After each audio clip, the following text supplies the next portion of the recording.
పువ్వు ప్రేమతో తీసుకుపోయి అక్కడ బాబాకి ఇద్దామని పోయినా ఆ ఒక్క పుష్పం పత్రం ఫలం త్రోయ.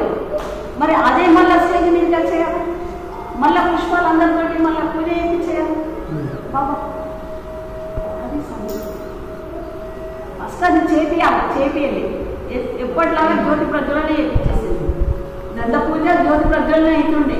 ఇట్లా ఫోటోకు పువ్వులు ఎక్కినే లేకుండే. కానీ ఆ రోజు ఒక్క పువ్వు సమర్పిస్తా అని ఉన్నదాన్ని పోయితే అక్కడ స్టేజ్ మీద జరిపించిందా లేదా బాబా.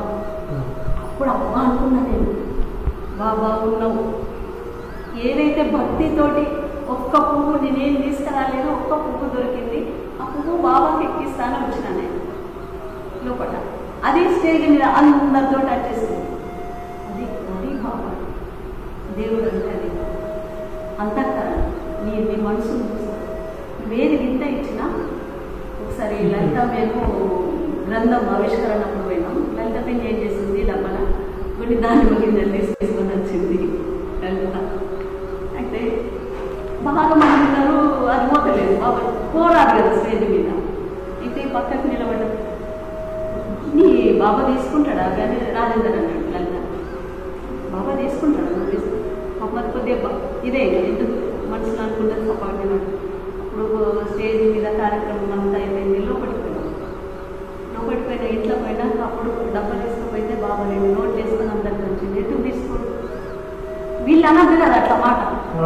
ఇప్పుడు తకీమని మనసును బాధ పెట్టదు. బాబాకు తెలియదు అనుకున్నా. నువ్వు అన్నాడు తీసుకోవడానికి బాబా నువ్వు అన్నావా, తీసుకొని చూపించిందా.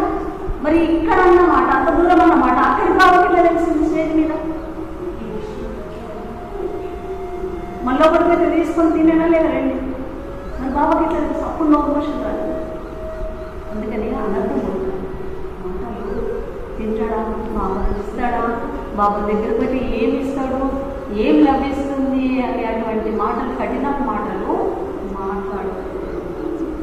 ఒక సంత మహాత్ముడు ఆశ్రమంలో కానీ ఒక మందిరంలో కానీ వాళ్ళను ఇంకా కీర్తించు కానీ కించవచ్చు. స్వయంగా జరుగుతుంది. ఇక్కడ అదే చెప్తున్నాడు. భక్తితో నాకు ఏది సమర్పించినా నేను దాన్ని ఆరగిస్తా, నేను స్వీకరిస్తాను. బీదలకు, ధనవంతులకు, పండితులకు, పామరులకు, సరుకులకు అందుబాటులో ఉన్న వస్తువులు భగవంతుడి ప్రీతిని పొందుటకు సామాన్యమైన వస్తువైనను ఇష్టంతో భక్తితో సమర్పించిన చాలు. ఎవరు ఎటువంటి వస్తువు సమర్పించినా అది చాలు అంటున్నాడు.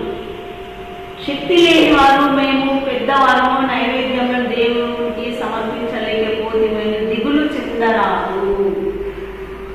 పేదవాళ్ళు అయ్యో మేము ఇంత పెద్ద వాళ్ళలాగా మేము నైవేద్యం పెట్టకపోతే, వాళ్ళలాగా అన్నదానం చేయకపోతే, వాళ్ళలాగా వస్త్రదానం చేయలేకపోతే అని బాధపడకు. నీకు తోచినంత నువ్వు నాకు సమర్పించు, నేను ఆరగిస్తా అంటున్నాను. ఒకటి బాధపడకట, దిగులు చెందకు. ఎలాగంటే భగవానుడు భక్తిలా హృదయ శుద్ధిని ప్రధానంగా ఎంచుకొని వస్తువులు కాదు, వాస్తవంగా చూసిన దేవునకు ఒకనొక వస్తువు యొక్క ఆవశ్యకేమున్నది.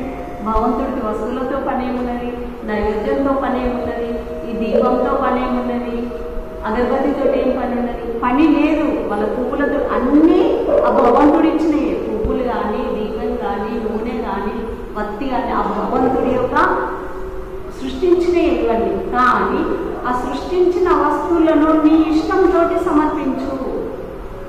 ప్రతిదీ అది భగవంతుడి పువ్వే, ఇది భగవంతుడి దూదే, ఇది భగవంతుడి ఆకే, ఇవి భగవంతుడి బియ్యమే, ఈ భగవంతుడి అక్షరాలే, అన్ని భగవంతుడి అనుకోండి. నీ ప్రేమ నీ భక్తితో సమర్పించు, నాకు చాలు అంటున్నాడు. అది ఈ బ్రహ్మాండం అంతా భగవంతుడి ఉండాలి. ఇచ్చేవాడు, సమర్పించేవాడు అంతరాత్మ పరిశుద్ధమై ఉండాలి. ఇచ్చుదాన్ని పరమ భక్తితో ఇయ్యాలి, ఇష్టంతో ఇయ్యు. ఏ కొద్దిగా అందులో ఇది వచ్చినా నువ్వు ఇప్పుడు నీ ఇష్టంతో ఒక్కసారి మనకు వస్తుంది ఇది చేయాలి అని, ఇంకా కొద్దిగా అయినా ఏమనిపిస్తాను మరి ఎందుకు చేయాలి అటువంటిది రాని. ఇప్పుడు ఎవరికైనా ఇస్తాం ఏదైనా ఇచ్చేటప్పుడు పక్కన వాళ్ళు అన్నారే ఎందుకు ఇస్తాం అనుకుంటారు. పాపం ఎవరికి అన్న వాళ్ళకి ఇచ్చేవాడికి కాదు వాళ్ళేది. అందుకని ఎవరైనా దానం చేసేటప్పుడు ఇచ్చేటప్పుడు వేరే వాళ్ళు ఒక మాట అన్నమాట, నిష్కల్మషంగా వేయు. ఇంకొకళ్ళ మాటలు వింటే వాళ్ళకి కలుగుతుంది పాపం, కానీ నీకు కలగనియదు. నువ్వు ఆగకు, చేసేది ఉంటే మంచి మనసుతో చెయ్యి. ఇక్కడ ఎట్లా నేను భగవద్గీతలు ఎట్లా ఉందంటే నిజంగా మనకు ఈ చదివితే ఎంతటి వాళ్ళైనా మనసు కొద్దిగా మారుతుంది. చిన్న దానిని పరమ భక్తితో ఇయ్యవాలి. నువ్వు సంశయంతో ఇయ్యరాదు, వాళ్ళకి చెందది, అది స్వీకరించడు. మలిన చిత్తం గలవాడు ఏదో ఇచ్చినను తుదకు రాజ్యాదులను మేరు పర్వతం ఇచ్చిన బంగారం ఇచ్చినా భగవంతుడు స్వీకరించాడు. పెద్దను రాజ్యం ఇచ్చినా తీసుకోడు, మేరు పర్వతం ఇచ్చినా తీసుకోడు, బంగారం ఇచ్చినా తీసుకోడు. ఎట్లా నీ మలిన చిత్తం, నీ చిత్తం బాగాలేదా, నీ చిత్తం మీద చెత్త వెరకపోయింది కాబట్టి మీది పరిశుద్ధంగా అర్థంలాగా లేదు కాబట్టి నేను స్వీకరించాను ఇక.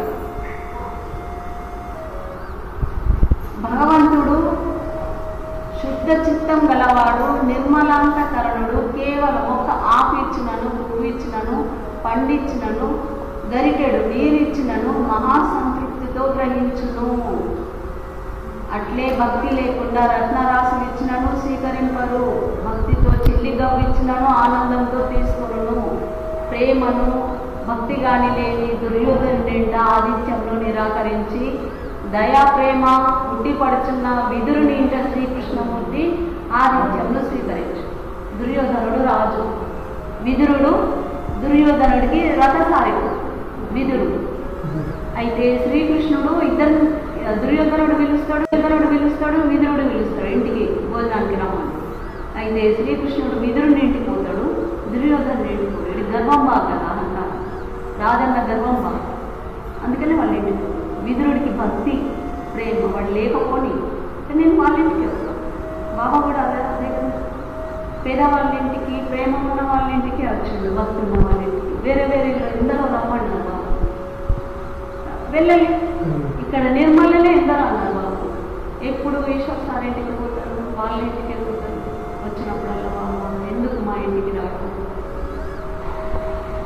అంటే సార్ ఏమన్నాడు, బాబా మర్జీ, బాబా ఇష్టం, బాబాకి ఎక్కడ ఇష్టం ఉంటే అక్కడికి వస్తాను, బాబాకి ఎవరు మనం రమ్మని చెప్పాల్సింది, బాబా ఇష్టంతో వచ్చేస్తాం. అంటే ఎక్కడైతే భక్తి తనకు ఇష్టం ఉంటుందో అక్కడికి గర్వం లేని ఇంటికి పోతుంది. ఎక్కడ గర్వం లేదో, ఎక్కడ బాబాను భక్తితో పోలుస్తారు భగవంతుడిగా, వాళ్ళ భగవంతుని అనుగ్రహం మనుషుడికి వస్తువు యొక్క గొప్పతనం పైన కానీ విలువ పైన కానీ ఆధారపడి ఉండదు. నువ్వు ఇచ్చే వస్తువుపై ఉండదు భక్తి. నీవిచ్చే నీ లోపల అంతఃకరణ ప్రేమలో ఉండదు.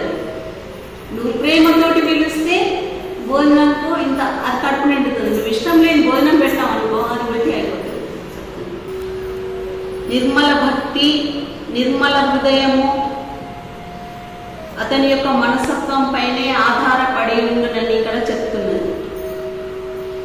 కనుకనే ఎంతటి కోటీశ్వరులైనా, రాజాది రాజులైనను, మహాపండితుడైనను భగవంతుని అనుగ్రహమును కొందరు పొందలేకుండుటయు, వారి దయకు పాత్రులు కాకుండుటయు, మరియు చిల్లిగవ్వలు లేక అయినా కౌపీనధారులై ఉండుట వారు పరమాత్మ యొక్క అపార కృపకు పాత్రులవుట చరిత్ర అందు మనకు కనబడుతుంది. ఏమి లేని ఇళ్ళకే పోతాడు బాబు, వేరే వాళ్ళ ఇంటికి పోతాడు, ఉన్న వాళ్ళ ఇంటికి పోడు, అస్సలు